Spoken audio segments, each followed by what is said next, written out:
Class चल रहा था 2/1/66 का प्रातः क्लास, दूसरे पेज का आदि बात चल रही थी। कुछ भी मुख से बोलो नहीं, जिन्न मिसल याद की यात्रा पर रहो। याद की यात्रा में मेहनत करो, जल्दी जल्दी ऊपर चढ़ेंगे। अगर जिन्न मिसल पुरुषार्थ करेंगे तो जल्दी जल्दी ऊपर चढ़ेंगे। एक निराकार बाप के सिवाय और कोई भी देहधारी को याद नहीं करना है। ऊपर कब चढ़ेंगे? जब एक निराकार बाप की अव्यय विचारी याद होगी। निराकार बाप की, निराकार बाप की और साकार बाप की क्या मतलब हुआ? निराकार बाप कौन और साकार बाप कौन? निराकार बाप सुप्रीम सोल और साकार बाप सारी मनुष्य सृष्टि का प्रजापिता। लेकिन प्रजापिता की पहचान जब तक निराकार शिव प्रवेश न करे तब तक हो नहीं सकती। और शिव की याद भी, निराकार ज्योति बिंदु की याद भी निरंतर और सहज तब तक हो नहीं सकती जब तक वो प्रजापिता में प्रवेश न करे। तो जैसे आत्मा और शरीर का संयोग होता है तो सारा कार्य व्यवहार चलता है संसार का। आत्मा अलग हो जाए और शरीर अलग हो जाए तो कोई कार्य व्यवहार नहीं चल सकता। ऐसे ही सुप्रीम सोल जब तक अपने मुकर्रर रथ में प्रवेश नहीं करता तब तक कोई को भी निराकार की निरंतर याद नहीं आ सकती और सहज याद भी नहीं आ सकती। शर्त एक और है कि सिर्फ एक को ही याद करे। एक को और दो को और चार को बिंदी के लिए नहीं कहा जाता।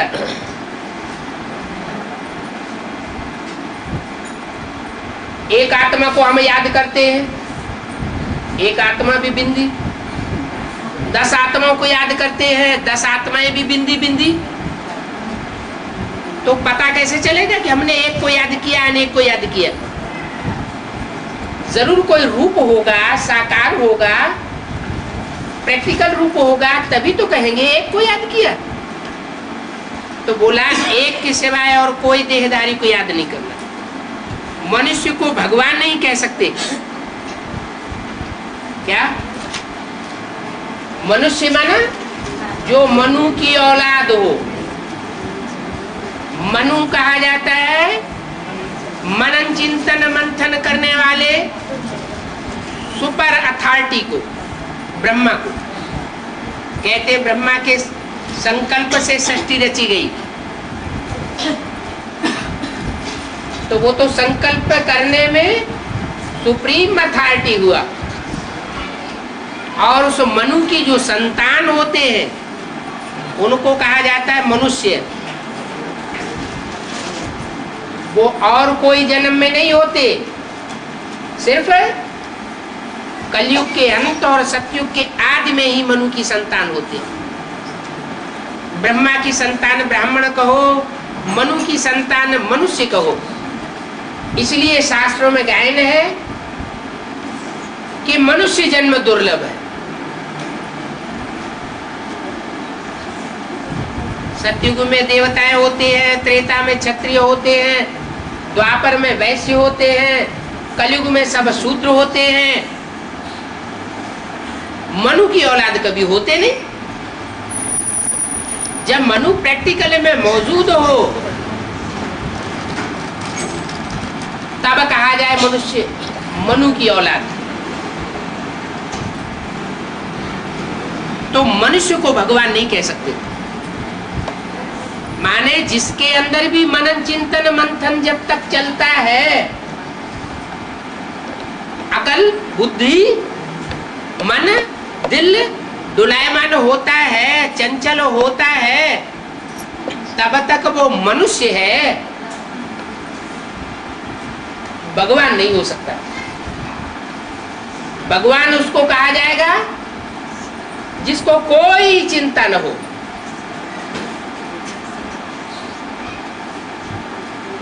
उसको मनन चिंतन करने की दरकार ही नहीं।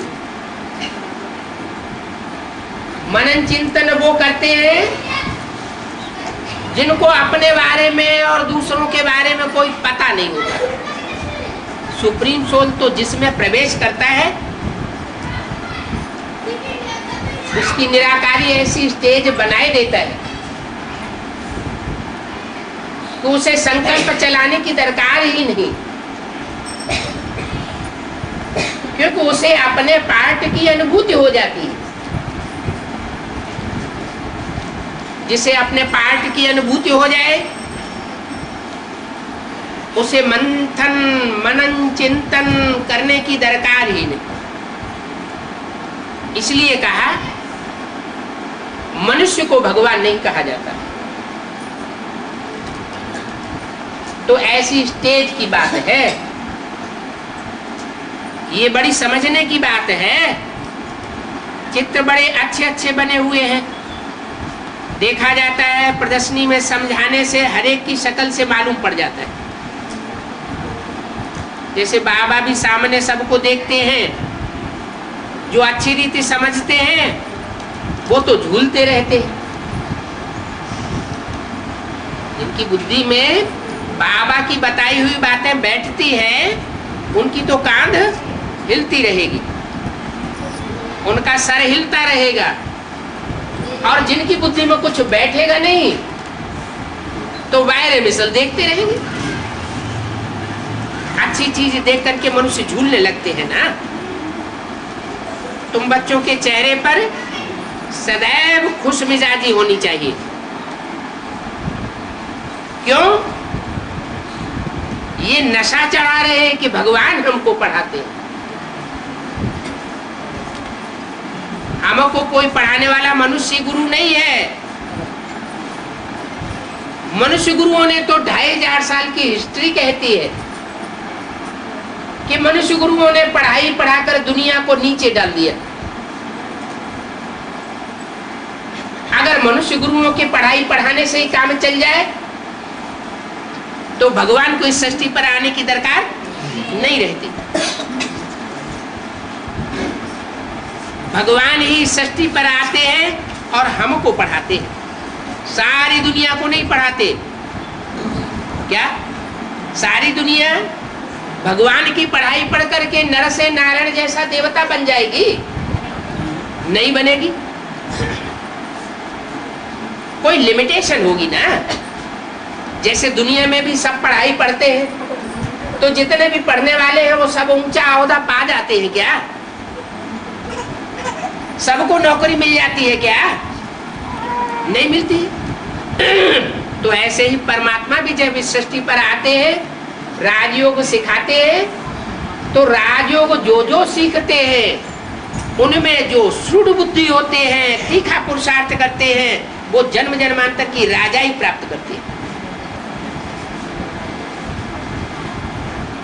हिस्ट्री में इतने बड़े बड़े छोटे छोटे राजाएं हुए, उन राजाओं को राजाई करना किसने सिखाया? कब सिखाया? किसी ने तो सिखाया होगा। कब तो सिखाया होगा। तो यही संगम युग है, कलयुग का अंत और सतयुग का।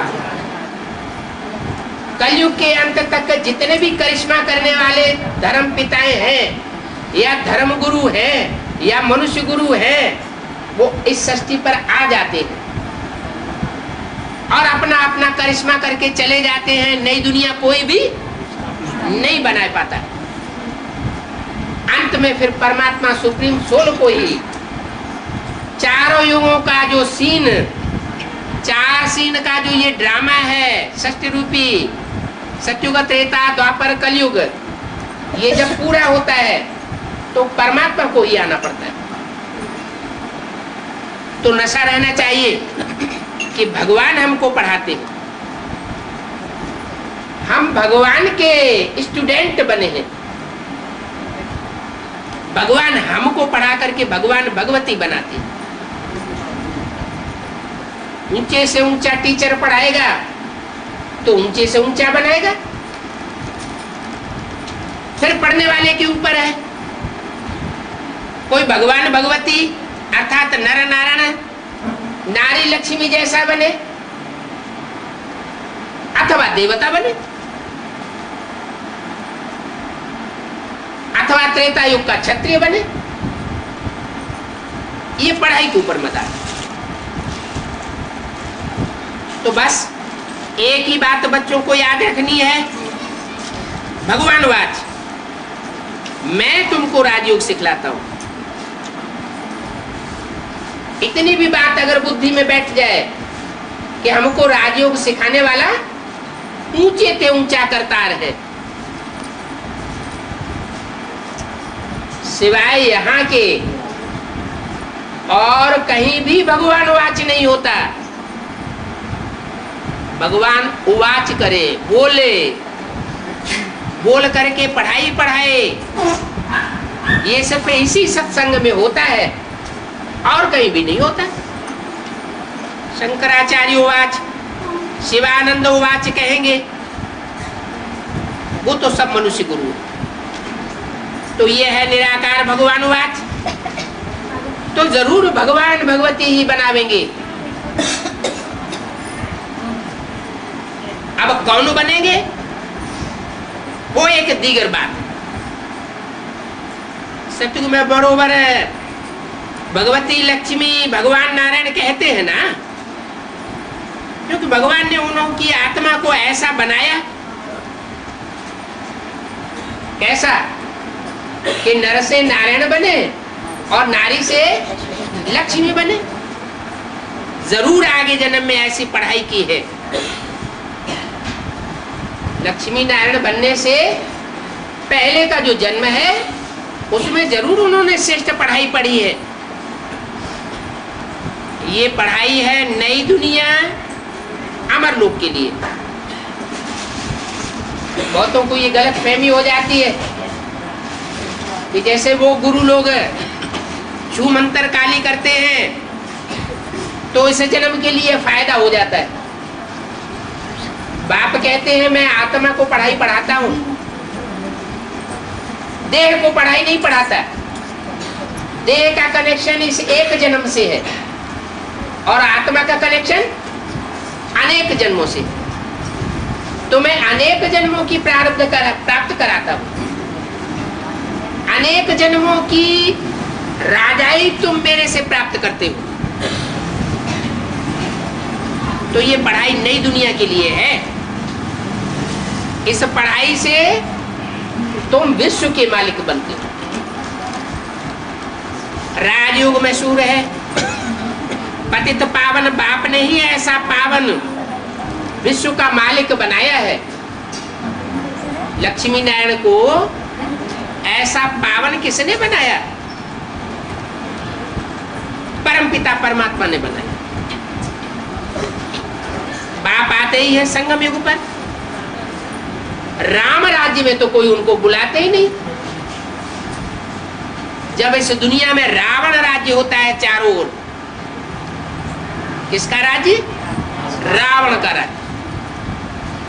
राम के राज्य में और रावण के राज्य में क्या अंतर दिखाते हैं? रावण को अनेक सिर है और राम को एक सिर, माने वो एक ही बुद्धि वाली बात बताता है। क्या कोई दुकान होती है ना तो कहते हैं एकदम एक ही बात। तो वो सुप्रीम सोल भी आकर के बताते हैं कि गॉड इज ट्रुथ कहा जाता है। सत्य एक होता है, सत्य अनेक नहीं हो सकते। तो मैं आकर सत्य बात बता करके सतयुग की स्थापना करता हूं। बाप कहते हैं राम राज्य में मुझे कोई नहीं बुलाता। जब अनेकों सिर वाले रावण की मत में फंस जाते हैं, कोई कुछ कहता है, कोई कुछ कहता है, कोई कुछ कहता है, और अनेक मतों के झमेले में मनुष्य आत्माएं फंसी हुई अपने को महसूस करती है, तब मैं आता हूं और एक मत से, एक श्रीमत से सबकी सदगति करता हूं। राम राज्य में कोई नहीं बुलाते कि हे पतित पावन आओ, क्योंकि वहां तो होते ही है पावन। कोई कोई कहते हैं युगे युगे आते हैं, जैसे गीता में कहा है संभवामि युगे युगे, मैं हर युग में आता हूं। अरे सतयुग में तो है ही सत्य का राज्य, नारायण का राज्य। त्रेता में है ही राम राज्य। द्वापर में भी इतना दुख नहीं होता, कलयुग में बहुत दुख हो जाता है, और वो भी कलयुग के अंत में रौरव नरक हो जाता है। जब बच्चे जास्ती दुखी होते हैं तब मैं आता हूं। कोई भी बाप अपने बच्चों के लिए नया मकान बनाता है, कब बनाता है? जब मकान पुराना हो जाता है, तामसी हो जाता है, तो बनाता है। पुराना मकान तोड़ करके नया बनाता है। तो ये सृष्टि भी एक मकान है। इस मकान की 4 अवस्थाएं जब पूरी होती है, सतयुग, त्रेता, द्वापर, कलयुग, तो ये मकान बहुत दुखदायी हो जाता है। तो परमात्मा आकर के उसे नया बनाता है। तो न सतयुग में उसे आने की दरकार, न त्रेता में आने की दरकार, न द्वापर में आने की दरकार। चारों युगों में नहीं आता, चारों युगों के अंत में आता है। इसलिए शास्त्रों में गायन भी है कल्पांतकारी, माने चारों युगों का जो अंत होता है, कल्प का अंत, उसमें आता हूं।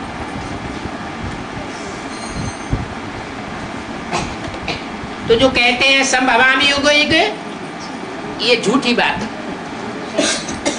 हर युग में मुझे आने की दरकार नहीं है। ऐसे नहीं कि द्वापर युग के अंत में कृष्ण के रूप में आऊंगा, कृष्ण भगवान बन के आऊंगा और पापी कलयुग की स्थापना करके चला जाऊंगा। तो भगवान के आने का फायदा क्या हुआ?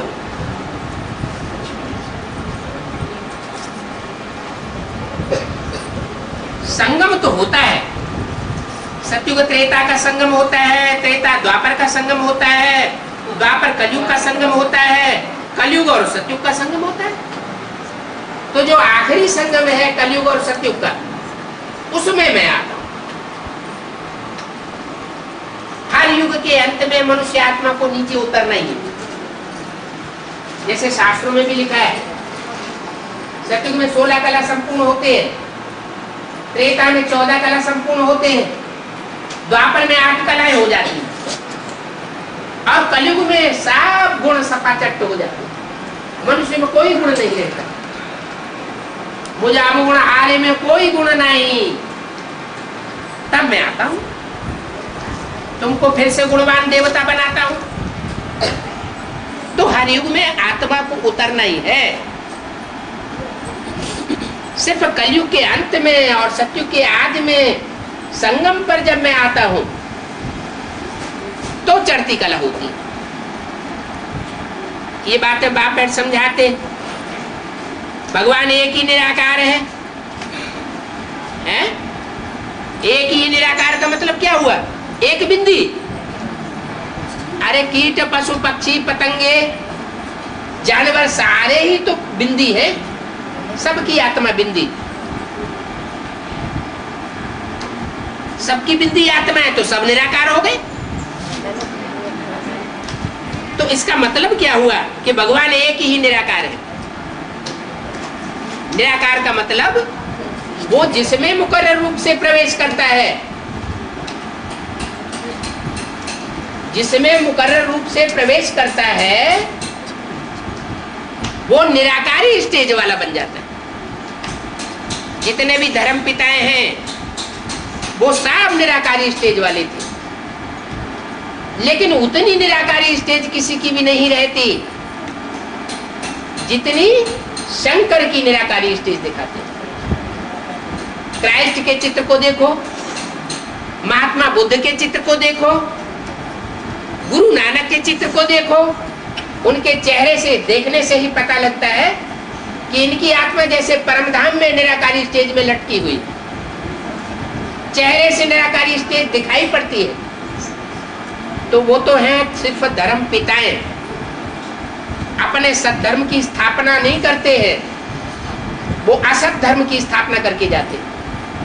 वो सिर्फ इस षष्ठी रूपी मकान की जगह जगह मरम्मत करके जाते हैं, नया मकान कोई नहीं बनाते। ये सुप्रीम सोल बाप तो आकर के पूरी सृष्टि ही रिजुविनेट कर देते,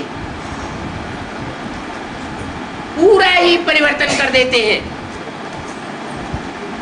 तो वो है एक निराकार, निराकारी स्टेज वाला, जिसको ज्ञान का सागर कहा जाता है। क्या निराकारी होगा तो निर्विकारी होगा, देवभान वाला होगा तो विकारी होगा। निराकारी माने आत्मिक स्थिति वाला, तो कोई विकार नहीं, और आत्मिक स्थिति नहीं होगी, देहभान में होगा तो क्या होगा? तो देहभान आने से विकार आते। अपने को देह समझने से क्या होता है? अपने को देह समझने से, दूसरे को देह देखने से काम, क्रोध, लोभ, मोह, अहंकार, ये 5 विकार पैदा होते। अगर अपन को भी बिंदी आत्मा समझे और दूसरे को भी बिंदी आत्मा के रूप में भ्रकुटी में देखे, ये प्रैक्टिस पक्की करें, तो ये 5 विकार उड़ जाएंगे। तो जो निराकारी होगा वो निर्विकारी भी होगा, निर्विकारी होगा तो निरहंकारी भी होगा। ये परमात्मा की विशेष पहचान है। क्या? निराकारी, निर्विकारी और निरहंकारी। लेकिन वह एक ही है जो निराकारी, निर्विकारी और निरहंकारी होता है। उसको ज्ञान का सागर कहते हैं। क्या? वो निराकारी तो है, बिंदी तो है, उसको कोई संकल्प करने की दरकार नहीं है, फिर भी वो ज्ञान का सागर है। ज्ञान का सागर है और पतितों को पावन बनाने वाला है। उसको पतित पावन कहा जाता है। क्या? जिसके अंदर कोई भी प्रकार के संकल्प विकल्प न चले, वो ही पतितों को पावन बनाने वाला निराकार परमात्मा है। तो बोला सर्व को पतित से पावन बनाने वाला वो बाप है। जिस समय मुरली चलाई गई उस समय ये नहीं कहा कि पतितों को पावन बनाने वाला यह बाप है। माने ब्रह्मा की तन में माउंट आबू में वाणी चलाई गई ना, तो उस समय नहीं कहा कि यह बाप है। क्या कहा?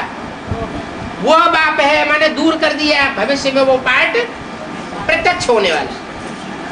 ब्रह्मा के रूप में अगर भगवान पतित पावन के रूप में प्रत्यक्ष हुआ होता तो ब्रह्मा की पूजा होती, ब्रह्मा के मंदिर बनते, ब्रह्मा की मूर्तियां बनती, लेकिन नहीं बनती, पूजा नहीं होती। इससे साबित होता है कि त्रिदेव में से जो ऊपर के स्टेज वाले 2 देवताएं हैं, विष्णु और शंकर। शंकर को कहा जाता है महादेव। देव ब्रह्मा, देव विष्णु, देव देव महादेव। माना वो सबसे ऊंची हस्ती है, देवताओं में भी सबसे ऊंची हस्ती है। उस ऊंची हस्ती में ही सुप्रीम सोल प्रवेश करता है और प्रवेश करके पतितों को पावन बनाता है। तो भारत में ही गायन है, तुम माता पिता हम बालक तेरे। दूसरे देशों में ये गायन नहीं है। तो जरूर वो ब्रह्मा के रूप में आकर के माता बनता है, ब्राह्मण बच्चों को जन्म देता है, उनकी प्यार से पालना करता है, और वो कार्य जब समाप्त हो जाता है तो बाद में ब्रह्मा के शरीर छोड़ने पर वो शंकर के नाम रूप से, जिसे कहते हैं शिव शंकर भोलेनाथ, उस नाम रूप से पतितों को पावन बनाने वाला सदगुरु भी बनता है, वर्षा देने वाला बाप बनता है, और सुप्रीम टीचर भी बनता है। जो भी वेद शास्त्र है उनका सार आकर के बताता है, तो वो टीचर भी है। यहाँ आकर के बच्चों की पालना करते हैं, कहाँ आकर के? परम धाम से इस सृष्टि पर आकर के बच्चों की पालना करते हैं, पढ़ाते भी हैं, बाप के रूप में जन्म देते हैं। कैसे? बाप के रूप में जन्म देने का क्या मतलब हुआ? ज्ञान ले लिया, मैं आत्मा बिंदु हूं, परमात्मा ज्योति बिंदु है, सृष्टि के चारों युगों का चक्र कैसे फिरता है वो भी जान लिया। तो क्या हमें अपनी आत्मा की पहचान हो गई है? ये पहचान तो सबको हो गई कि मैं आत्मा बिंदु। असली पहचान ये है कि मैं आत्मा इस सृष्टि रूपी रंगमंच पर सबसे श्रेष्ठ पार्ट बजाने वाली कौन सी आत्मा हूं? मुझे आत्मा ने 84 चोले धारण किए, उन 84 चोलों में सबसे श्रेष्ठ मेरा पार्ट कौन सा है, ये आत्मा को पता लग जाए। आत्मा पार्टधारी है, रंगमंच पर पार्ट प्ले करती है, अनेक चोले बदलती है, तो उसे अपने श्रेष्ठ पार्ट का पता होना चाहिए। तो बाप आकर के बताते हैं कि मैं तुम्हें जन्म देता हूं। माना बाप जब तक नहीं आते तब तक हमें अपने आत्मा के स्वरूप का साधारण परिचय भी नहीं मिलता कि मैं आत्मा बिंदु, और विशेष परिचय भी नहीं मिलता कि मैं आत्मा 33 करोड़ देवताओं में से कौन से देवता का विशेष पार्ट बजाने वाली हूं, कौन सी देवी का विशेष पार्ट बजाने वाली हूं। तो वो आकर के पहचान देता। माना बाप आकर के हमें जन्म देते हैं। जन्म देना माना हमारे स्वरूप की प्रत्यक्षता करते हैं। जैसे बच्चा पैदा होता है, जब तक पैदा नहीं हुआ है तब तक गर्भ में गुप्त है, नहीं जानते कि बच्चे का रूप क्या होगा, स्वरूप क्या होगा। जब बाहर आता है तो प्रत्यक्ष होता है। तो ऐसे ही जो भी ब्राह्मण बच्चे पढ़ाई पढ़ने वाले हैं वो सुप्रीम सोल बाप की पढ़ाई पढ़ करके अपने स्वरूप को पहचान लेते कि मुझे आत्मा का कौन सा स्वरूप है। तो पढ़ाते भी है, फिर यात्रा भी सिखाते हैं। यह है तुम्हारी रूहानी यात्रा। कलयुगी गुरु तो इसी रूहानी यात्रा को जानते नहीं। रूहानी यात्रा सुप्रीम रूह सिखाते हैं। जिस्मानी यात्राएं जिस्मानी पंडे सिखाते ले जाते हैं, और रूहानी यात्रा रूहानी बाप सिखाते हैं। क्या ये बाहर की दुनिया में ही जिस्मानी पंडे होते हैं, या ब्राह्मणों की दुनिया में भी जिस्मानी पंडे होते हैं? ब्राह्मणों की दुनिया में भी ऐसे जिस्मानी पंडे होते हैं जो अपना पैसा कमाने के लिए, अपना वर्चस्व रखने के लिए बार बार यात्रा पर ले जाते हैं। कहते हैं चलो पहाड़ों पर, वहां भगवान बैठा हुआ। बाप कहते हैं ऐसी कोई बात नहीं है, मैं तुम्हें स्थूल यात्राएं करना नहीं सिखाता हूं, मैं तो तुम्हें रूहानी यात्रा सिखाता हूं। ये रूह की ऐसी स्टेज बन जाए कि तुम इस शरीर में रहते हुए ही शांति धाम का अनुभव करने लगो। आत्मा निसंकल्पी हो जाए, कोई संकल्प नहीं।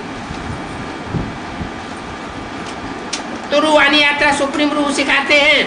तुम बच्चे जानते हो निराकार बाबा, हम निराकार बच्चों को रूहानी यात्रा सिखाते हैं। क्या किसको सिखाते हैं?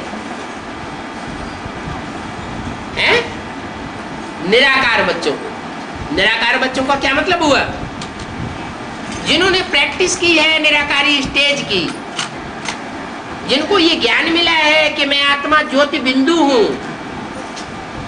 सिर्फ दिखाने के लिए बिंदी या टीका लगाने की बात नहीं, ये तो धर्मगुरुओं ने सिखाया।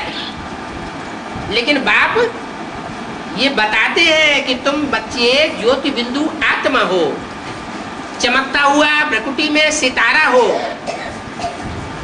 वो सितारे की रोशनी तुम्हारी आंखों से चमक रही है। ये आंखें रोशनी जब तक देती हैं, वो आत्मा रूपी बैटरी की रोशनी है। जब तक बैटरी शरीर में है तो आंखों में चमक है, और जब आत्मा रूपी बैटरी निकल जाती है तो आंखों की चमक खत्म हो जाती है। तो बाप कल्प कल्प संगम पर आते हैं। ब्रह्मा द्वारा ब्राह्मण संप्रदाय रचते हैं। नाम भी है प्रजापिता ब्रह्मा। विष्णु व शंकर को व नारायण को प्रजापिता नहीं कहेंगे। क्या कहा है? न विष्णु को प्रजापिता कहेंगे, न शंकर को प्रजापिता कहेंगे, क्योंकि शंकर माना मिक्स, उसमें शिव की सोल भी है, उसमें ब्रह्मा की सोल भी है। शंकर, शंग माना शिव, का माना कृष्ण, रा माना राम। तीन आत्माओं का मिश्रण हो जाता है। जैसे किसी व्यक्ति में कई कई भूत प्रवेश कर जाते हैं, वो तो भूत प्रेत होते हैं, अनिष्ट करने वाली आत्माएं। ये तो कल्याणकारी आत्माएं हैं। तो प्रजापिता एक ही है। क्या मिक्स को प्रजापिता नहीं कहा जाता। सूक्ष्म बतन में तो प्रजा होती नहीं है, है? प्रजा कहाँ रची जाएगी? साकार सृष्टि पर रची जाएगी या ऊपर सूक्ष्म बतन परमधाम में रची जाएगी? साकार सृष्टि पर। नई दुनिया में है विष्णु का राज्य, अर्थात तो दो रूप लक्ष्मी नारायण का राज्य कहा जाता है। दो रूप कौन कौन? एक सतयुगी लक्ष्मी नारायण और एक संगमयुगी लक्ष्मी नारायण। तखत के पिछाड़ी विष्णु का रूप रखें तो भी एक ही बात है, साक्षात्कार भी विष्णु का होता है। ये प्रवृत्ति मार्ग का अर्थ समझाने के लिए है। क्या विष्णु माना चार भुजाएं मिक्स हो गई, माना दो पेयर हैं, दो युगल हैं, जिनके स्वभाव संस्कार मिलकर के एक हो जाते। कौन कौन दो युगल? राम के साथ सीता और कृष्ण के साथ राधा। ये तो उनके हुए त्रेता युगी सतयुगी नाम। अब वर्तमान संगम युग के नाम कौन कौन से हैं? ब्रह्मा के साथ सरस्वती, उन्हीं आत्माओं के नाम है। ब्रह्मा के साथ सरस्वती और शंकर के साथ पार्वती। ये चारों आत्माओं के संस्कार और स्वभाव मिलकर के जब एक हो जाए तो विष्णु बना। बाकी कोई चार भुजाओं का कोई व्यक्ति नहीं होता है जो विष्णु कहा जाए। अगर हुआ होता तो उसके कुल में आज भी चार भुजाओं के लोग पैदा होते। लेकिन ये समझने की बातें हैं। प्रवृत्ति मार्ग का अर्थ है, इसका अर्थ तुम बच्चों को समझाया जाता है। विष्णुपुरी में लक्ष्मी नारायण का राज्य है, ये बातें तुम बच्चे समझते हो, बरोबर हम विष्णुपुरी के मालिक बनते हैं। तुम ये ऐलान भी कर सकते हो कि हम ब्रह्मा कुमार कुमारी बेअद की बाप की श्रीमत पर तन मन धन से भारत की सेवा करते हैं। क्या ऐलान कर सकते हो कि हम अपने ही तन मन धन से नई दुनिया, नए राज्य की स्थापना करते हैं। हम किसी से भीख या डोनेशन नहीं लेते। जो भीख और डोनेशन लेने वाले हैं वो कभी भी नई दुनिया की स्थापना नहीं कर सकते। हम पवित्र वन रूहानी यात्रा सीखते हैं। आधा कल्प तो जिस्मानी यात्रा करते आए हैं, अभी हम एक जन्म में रूहानी यात्रा करते हैं। सतयुग में भी यात्रा होती नहीं है, हमको एक ही यात्रा में बादशाही मिल जाती है। बार बार यात्रा करने की हमको दरकार ही नहीं।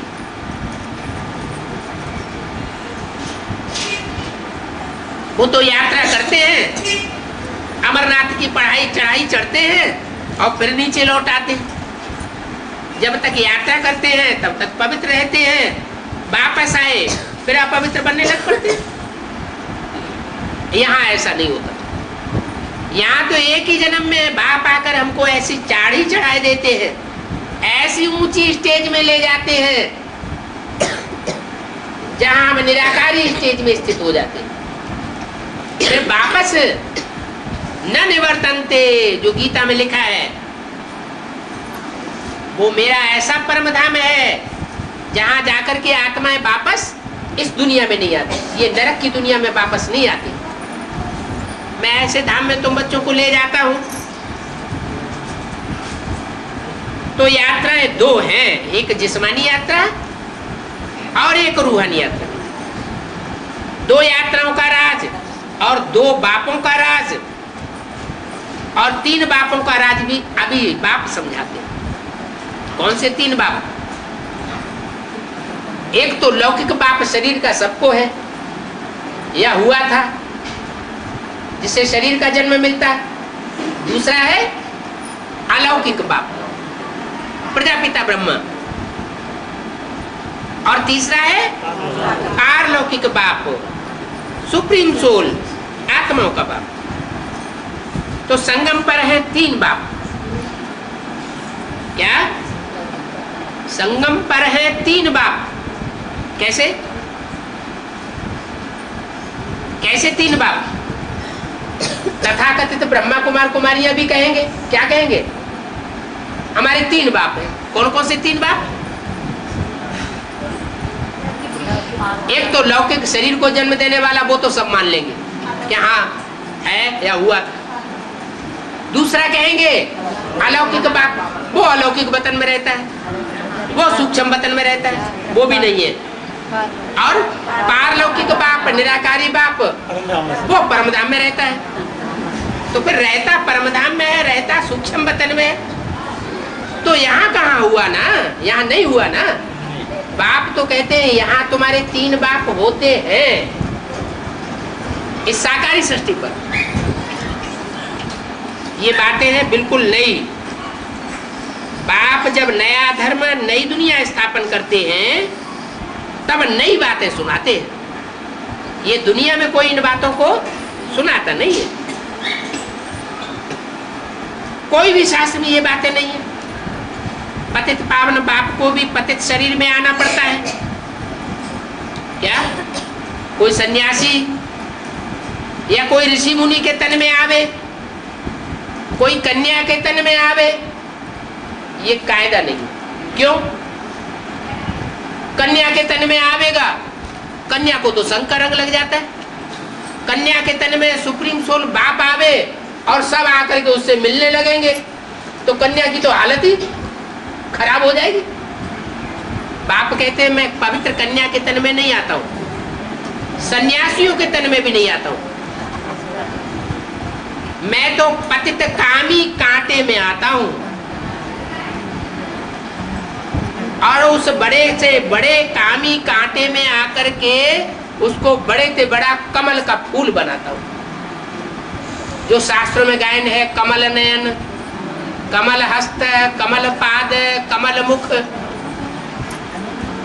माने जिस तन में आता हूं उसका जीवन कमल फूल समान निर्लिप्त जीवन होता है, सबसे मिलता जुलता भी है, घर गृहस्थ की कीचड़ में रहता भी है, लेकिन उसके ऊपर कोई पाप कर्म विकारों का लेप छेप कीचड़ नहीं लग सकता। तो पतित शरीर में मुझे आना पड़ता है, पतित शरीर में आऊं तब तो मैं सबसे मिलूं जुलूं। तो बोला पतित शरीर में आता हूं तो पावन बनाता हूं। पावन शरीर में आए और फिर उसको पावन बनाए तो कोई बड़ी बात नहीं है, पतित को आकर के उसे पावन बनाता हूं। ब्राह्मण पावन बनने के लिए पुरुषार्थ करते हैं, माना ब्राह्मण भी सब इस समय पतित हैं, एवर प्योर कोई नहीं है। बाप कहते हैं अब मुझे याद करो, माना कोई ब्राह्मण और ब्राह्मणी को भी याद नहीं करना है। अगर थोड़ी भी ब्राह्मण ब्राह्मणी की याद आती रही तो सोने की जंजीर में फंस जाएंगे, और अगर सोने की जंजीर में फंस गए तो निकलना बहुत मुश्किल है। क्यों? क्योंकि लोहे की जंजीर माने लौकिक दुनिया वालों का मोह। लोहे की जंजीर तो तोड़ के फेंक दो, कोई खर्चा नहीं हुआ। और सोने की जंजीर में तो थोड़ा मोह आता है, कॉस्टली चीज है, कैसे फेंके? तो बताया कि जो ब्राह्मण है वो भी पावन बनने के लिए पुरुषार्थ कर रहे हैं। माने ब्राह्मण भी सब पतित हैं, अभी कोई ब्राह्मण पावन नहीं बना।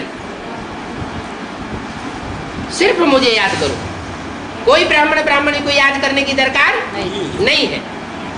ब्रह्मा द्वारा बाप की मत मिलती है, मत श्रेष्ठ से श्रेष्ठ की मिलती है, उसे कहते हैं श्रीमत। श्रीमत भगवत गीता, भगवान की गाई हुई गीता ज्ञान का गीत, वो मिलती तो है लेकिन ब्रह्मा द्वारा मिलती है।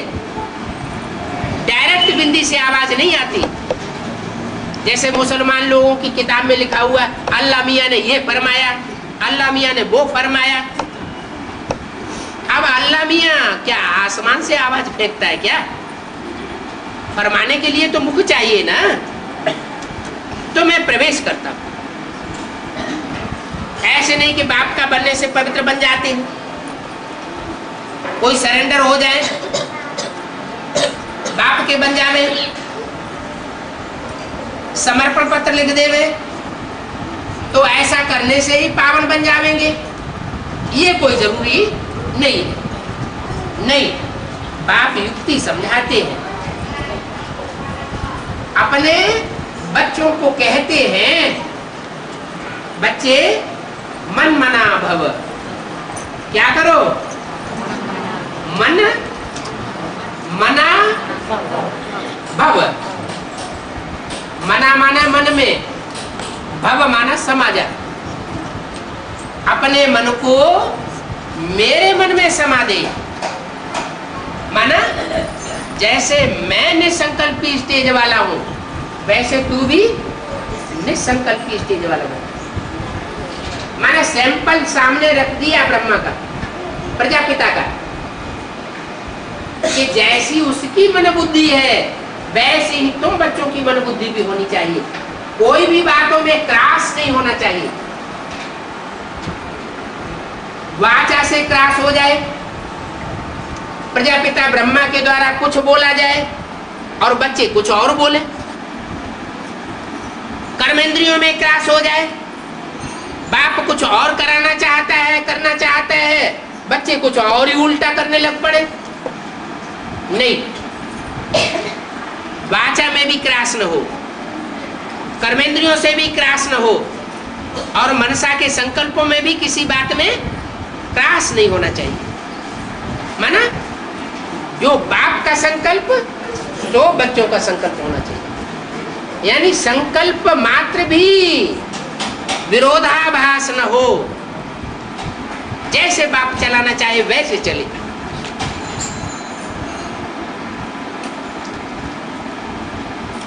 तो बाप कहते हैं बच्चे मन मना भव। जरूर पहले इनको कहेंगे। किनको है? बाप कहते हैं मन मना भाव, तो पहले किसको कहेंगे? इनको। इनको माने कोई दो है कम से कम, इसको नहीं। अगर इसको कहा होता तो ब्रह्मा के लिए लागू होता, क्योंकि ब्रह्मा के तन में प्रवेश करके ये मुरली चलाई। इसको नहीं, क्या कहा? हाँ, पहले इनको कहते हैं मन मना भव। इनको माना दो हो गए, एक प्रजापिता और एक ब्रह्मा। तो ब्रह्मा की सोल माना कृष्ण की सोल, और प्रजापिता की सोल माना राम बाप की सोल। माने इनको पहले पहले निराकारी स्टेज में जाना पड़े। इन द्वारा ही कहते हैं, क्योंकि गुरु कहे, सतगुरु अकाल मूर्त कहा जाता है। माने उसको, गुरु को काल नहीं खाता, उसकी मूर्ति होती है, माने साकार होता है। और जिसके द्वारा कहते हैं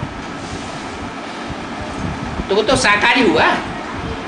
इनके द्वारा कहते हैं माम एकम याद करो। रामकृष्ण की आत्माओं के द्वारा कहते हैं मुझे एक को याद करो। ऐसे नहीं कि बिंदी कहती है मुझे एक बिंदी को याद करो। इन द्वारा कहते हैं बुद्धि का योग मेरे साथ रखो। मेरे साथ बुद्धि का योग रखो का मतलब ऐसे नहीं बिंदी के साथ योग रखो। क्या? मैं सुप्रीम सोल ज्योति बिंदु जिस प्रजापिता ब्रह्मा के तन में मुकर्रर रूप से प्रवेश करता हूं, उसके साथ बुद्धि योग रखो। तो जैसे उसके वाइब्रेशन होंगे वैसे तुम्हारे भी बन जाएंगे। जैसे उसकी चलन होगी वैसे तुम्हारी भी चलन बन जाएगी। जैसे उसकी वाचा होगी वैसे तुम्हारी भी ज्ञान युक्त वाचा हो जाएगी। तो इसको रूहानी यात्रा कहा जाता है। क्या?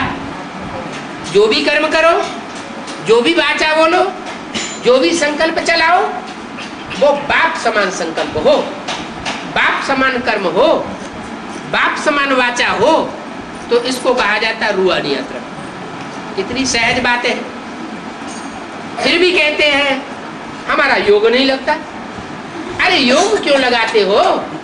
याद करो ना। जो चीज आंखों से देखी जाती है, कानों से सुनी जाती है, वो याद तो रहती है ना। तो मन मना भाव को ही रूहानी यात्रा कहा जाता है। अपने आप को, अपने घर को याद करना। इसको किसको याद करना है? आत्मा अपने आप को याद करे।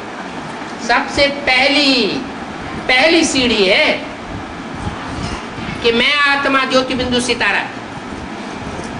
सवेरे उठते उठते पहला फाउंडेशन ये पक्का करना है। क्या? मैं आत्मा ज्योति बिंदु सितारा। ये प्रकृति के मध्य में उस आत्मा को ध्यान करना है। फाउंडेशन सवेरे सवेरे जिसका पक्का पड़ जाएगा, वो सारा दिन वो रूहानी स्टेज में रह सकेगा। तो अपने बाप को याद करो, अपनी आत्मा को याद करो, और घर को याद करना। क्या? अपना घर कौन सा है? निराकारी धाम। निराकारी धाम। धाम माना हमारी बुद्धि जहां, आत्मा मन बुद्धि जहां टिकी रहे। इसलिए गाया जाता है अंतकाल जो स्त्री से मिले। क्या? अंतकाल अगर किसी को स्त्री की याद आ जाती है तो क्या होगा? अंतमते सोगते हो जाएगी, स्त्री का चोला मिलेगा। और कलयुग में जितनी भी स्त्रियां होती है वो सब कलयुग दुनिया में सब पतित हो जाते हैं। स्त्री का पतित होना, व्यभिचारी होना माना वैश्या बन गई। अगर मनसा से, वाचा से, दृष्टि से विविचारी बनी तो वैसा कहेगी। तो बाप कहते हैं अंतकाल में स्त्री चोला याद ना आए। अगर कौड़िया याद आ गई तो कौड़ी जैसा जन्म मिलेगा, बुद्धि भ्रष्ट हो जाएगी। यहाँ बिच्छू चंदन जैसा जन्म मिलता है। इस दुनिया में जो भी जिसको जन्म मिलेगा दुखदाई जन्म मिलेगा। बच्चा पैदा होता है तो भी दुखी, माँ बाप भी दुखी, और जब बड़ा होता है तो दूसरों को भी दुखी करता है। बाप कहते हैं अब ये बिच्छू चंदनों की दुनिया नहीं चाहिए। इसलिए गरुड़ पुराण में सूकर कुकर आदि दिखाई दिए कि सुअर का अवतार लिया, कच्छ अवतार लिया, मच्छ अवतार लिया, भगवान ने भी ये अवतार ले लिए। फिर मनुष्यों को 84 लाख योनियों में डाल दिया। बाप कहते हैं 84 लाख योनियों में मनुष्य का जन्म नहीं होता। ये आत्मा बीज है। जो बीज जिस जाति का होगा उसी जाति में जन्म लेगा। मनुष्य जाति का बीज है तो मनुष्य का जन्म होगा। जब मनुष्य जन्म लेकर के ही पाप और पुण्य भोगे जा सकते हैं, तो दूसरा जन्म लेने की क्या दरकार। बैंगन का बीज होगा तो बैंगन का ही पौधा बनेगा। आम का बीज होगा तो आम का ही पौधा या वृक्ष बनेगा। तो मनुष्य आत्मा जब कभी भी जन्म लेती है तो मनुष्य के रूप में जन्म ले। हाँ, ये हो सकता है कि मनुष्य सुधर जाए तो देवता बन जाए, और मनुष्य जब बिगड़ता है तो राक्षस बन जाता है। जैसे उत्तर भारत में डकैत हुए या दक्षिण भारत में वीरप्पन हुआ, कितनों को हत्याएं कर दी। तो नीचे गिरता है तो राक्षस, ऊपर उठता है तो देवता, और बीच में है मनुष्य। तो अब ये मनुष्यों की सृष्टि नहीं चाहिए, ये बिच्छू टिंडन की सृष्टि नहीं चाहिए। अभी बाप आए हैं मनुष्य को देवता बनाने। अभी बाप चाहते हैं कि देवताओं की सृष्टि हो, सुख की दुनिया हो। हर आत्मा की अंदर से ये आवाज है कि हमें सुख मिले, दुख न मिले। अब बाप हर बच्चे की इच्छा पूरी करने आए। इस दुनिया में है ही रावण संप्रदाय, आसुरी संप्रदाय। जैसी एक्ट करते हैं वैसे नाम शास्त्रों में रख दिए। रावण नाम रख दिया। रावण का अर्थ क्या होता है? रुलाने वाला। रावयते लोकान, जो लोगों को रुलाता है वो है रावण। राम,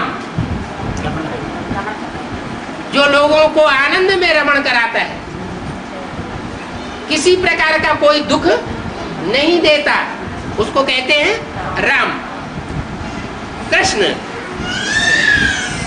कृष्ण माना आकृष्ट करना, जो आत्माओं को आकर्षित करता है अपनी तरफ, वो है कृष्ण। युधिष्ठिर, युधिष्ठिर माने युद्ध में स्थिर रहने वाला,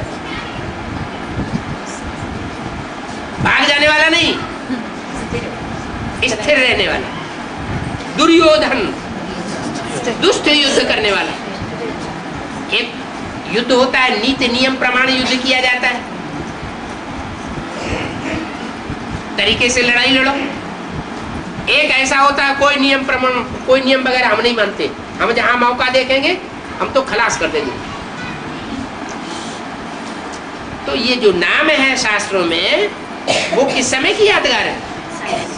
वर्तमान समय जब परमात्मा इस सृष्टि पर आता है संगम युग पर, तो जो जो जैसे काम करता है वैसे वैसे उसके नाम रख दिए जाते हैं। तो अभी चेहरे तैयार हो रहे हैं ब्राह्मणों की दुनिया में।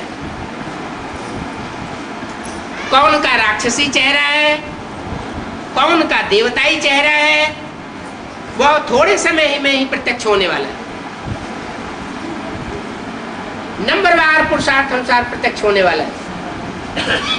अभी बाप कहते हैं सीधा तरीका बताता हूं, मन मना बन। मेरे मन में समा जा, मेरे को याद कर और मुझे एक को याद कर। अगर व्यभिचारी याद होगी तो फायदा होने के बजाय नुकसान होता रहेगा और घाटा पड़ जाएगा। माला का मणका नीचे उतर जाएगा। क्या रुद्रमाला है ना, वो 500 करोड़ की भी रुद्रमाला है। तो 500 करोड़ के जो मणके हैं वो अभी ऊपर नीचे हो रहे हैं। 33 करोड़ की भी माला, 33 करोड़ देवताएं होते हैं। फिर 9 लाख की भी माला, 9 लाख हार कहा जाता है। आसमान में 9 लाख सितारे कहे जाते हैं, वो हैं आसमान के जड़ सितारे। और तुम बच्चे हो धरती के चैतन्य सितारे। ये धरती के चैतन्य 9 लाख सितारे अब सारी दुनिया में चमक मारने वाले हैं ज्ञान की। ऐसी चमक मारेंगे कि सारी दुनिया में परमात्मा बाप वो जो निराकार है, जिसको अपना शरीर नहीं है, वो सारी दुनिया में प्रत्यक्ष हो जाएगा।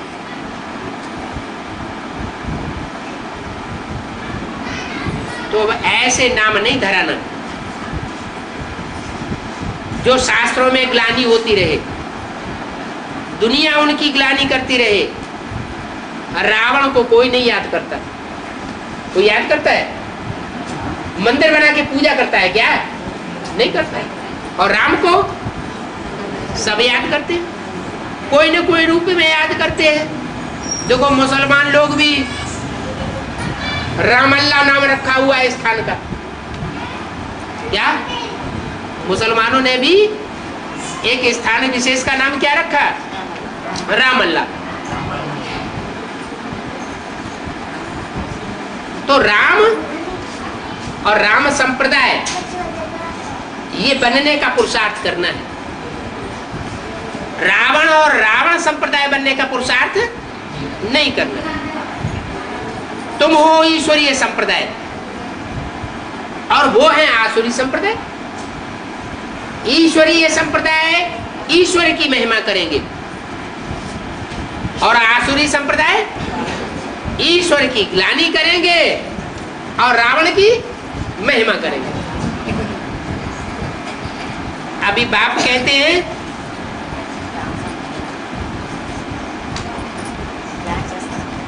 कि अगर बाप को याद नहीं करते,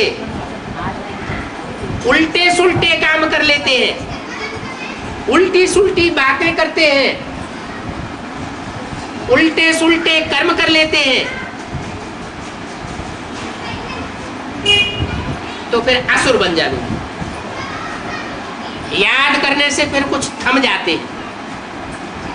जब तक याद में रहते हैं तब तक थमे रहते हैं, और जहां याद टूटी और संग का रंग आसुरी दुनिया का लगना शुरू हो जाता है।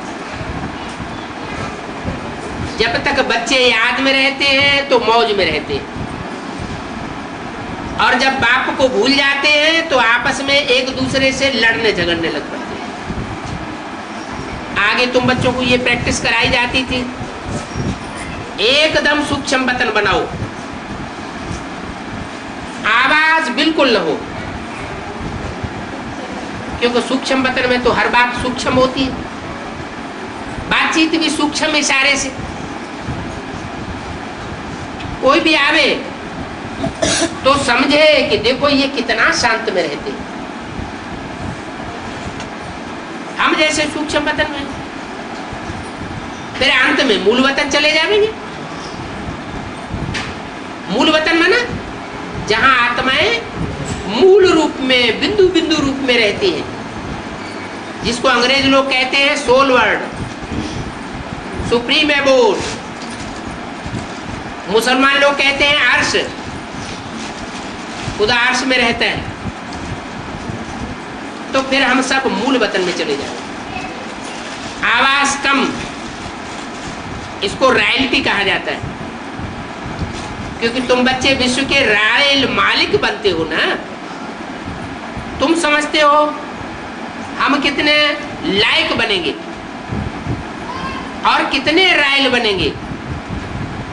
फिर जब पतित बनते हैं तो अपने ही चित्रों की बैठ पूजा करते। हम ही देवताएं थे सतयुग में। फिर द्वापर कलयुग में जब नीचे उतरते हैं, विकारी बनते हैं, तो अपने ही देवताओं के रूप बैठ करके पूजा करने लग पड़ते। तो ये सारे राज बाप बैठ बच्चों को समझाते। अच्छा, ओम